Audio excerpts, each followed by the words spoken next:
முன்னுரை. சுவாமி விபுலாந்தர் 1892 முதல் 1947 வரை இன்று இலங்கை மற்றும் தமிழ்நாட்டில் தமிழ் இலக்கியத்திற்கும் தமிழ் ஆராய்ச்சிக்கும் பெரும் பங்காற்றிய ஒருவராக நினைவு கூறப்படுகிறார். ஆனால் அது சுவாமிகளின் ஆளுமையின் ஒரு பகுதி மட்டுமே. ஏனெனில் அவர் ராமகிருஷ்ண மடத்தின் ஒரு சிறந்த துறவியாகவும் அந்த அமைப்பிற்கு பல்வேறு நிலைகளில் தொண்டாற்றியவராகவும் இருந்தார். அவர் மாயாவதி அத்வைத ஆசிரமத்திலிருந்து வெளியிடப்பட்ட பிரபுத்த பாரதா, பிரபுத் பரத் ஆங்கில இதழின் ஆசிரியராக 1940 மற்றும் 1941 ஆண்டுகளில் பணியாற்றினார். மேலும் சென்னை ஸ்ரீ ராமகிருஷ்ண மடத்திலிருந்து வெளியிடப்படும் தமிழ் மாத இதழான ஸ்ரீ ராமகிருஷ்ண விஜயம் மற்றும் ஆங்கில மாத இதழான வேதாந்த கேசரி, வேதாந்த் கேசரி ஆகியவற்றின் ஆசிரியராகவும் அவர் இருந்துள்ளார்.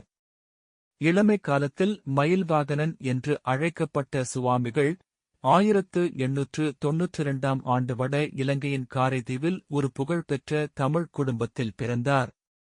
சிறுவயதிலிருந்தே அவர் இலக்கியம் மற்றும் மதத்தின் மீது, குறிப்பாக ஸ்ரீ ராமகிருஷ்ணரின் வாழ்க்கை மற்றும் போதனைகளின் மீது ஈர்க்கப்பட்டார்.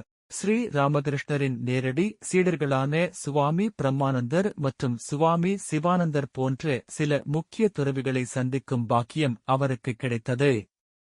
தமிழ் மற்றும் ஆங்கில இலக்கியங்களில் அவருக்கு இருந்த அறிவுத்திறன், ஆன்மீக வாழ்வியல் மீதான அவரது வேட்கைக்கு தடையாக இருக்கவில்லை.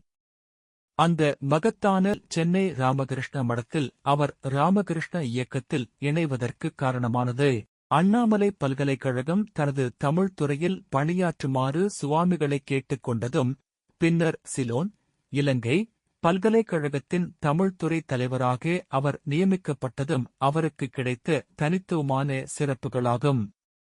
இந்த பொறுப்புகளை சிறப்பாக நிர்வகித்ததோடு மட்டுமல்லாமல், யாழ் எனப்படும் பண்டைய தமிழ் இசைக்கருவி குறித்து தனது அசல் ஆராய்ச்சி பணிகளின் மூலம் தமிழ் மொழிக்கு அவர் பெரும் பங்காற்றினார்.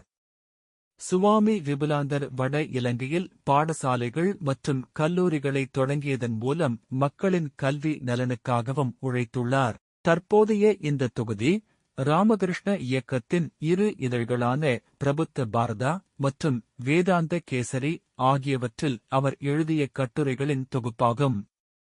அவற்றின் மூலத்தன்மையை, ஒரிஜினல் ஃபிளேவர், மாற்றாமல் இருப்பதற்காக எவ்வித திருத்தமும் இன்றி அவை இங்கு வெளியிடப்பட்டுள்ளன. இந்த கட்டுரைகள் எழுதப்பட்ட காலத்திலிருந்து உலகம் பெரிதும் மாறிவிட்ட போதிலும், சுவாமிகள் போற்றிய நித்தியமான விழுமியங்களின் பின்னணியில் இவை எழுதப்பட்டுள்ளதால் இன்றும் இவை நமக்கு மிகவும் பொருத்தமானவையாக உள்ளன. இந்த அம்சம் வாசகர்களுக்கு புத்தகத்தை பரிந்துரைக்கும் என்று நாங்கள் நம்புகிறோம். சில பிழைகள் நேர வாய்ப்பிருந்த போதிலும், சுவாமி விபுலாந்தரின் 100ஆண்டு விழாவாண்டில் இந்த புத்தகத்தை வெளியிடுவதில் நாங்கள் மகிழ்ச்சியடைகிறோம். ராமகிருஷ்ண மடம், சென்னை.